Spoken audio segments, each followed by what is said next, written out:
உன் கொள்கை எழவு என்னன்னு அந்த டேஷ் என்னன்னு நின்னு பேசு. ஆண்டி ஆண்டி நான் சும்மா சொன்னேன் ஆண்டி. நான் தந்தையார் பட்ட வர பேசுறேன் ஆண்டி. நான் கண்ணம்மாப்பேட்டை சடை பேசுறேன் ஆண்டி.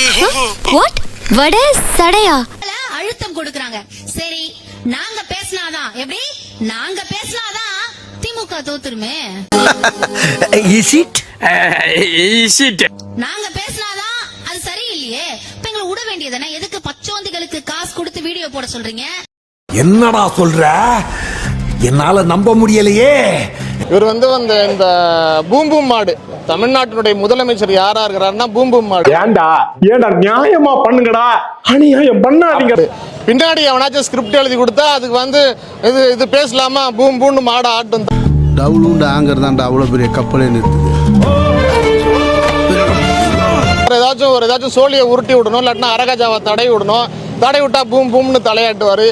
கண்ணு வச்சு பார்க்க முடியல. நீங்க உள்ளார ஒரு வாரம் 2 நாள் பயிற்சி கொடுத்தாங்க. என்ன பயிற்சி கொடுத்தாங்க? சட்டசபைக்கு வெளியில பிளாக் டிக்கெட் யாரும் போய் வித்துறாதீங்க, உள்ளார ஷோ ஓடிட்டு இருக்குன்னு போய் பிளாக் டிக்கெட்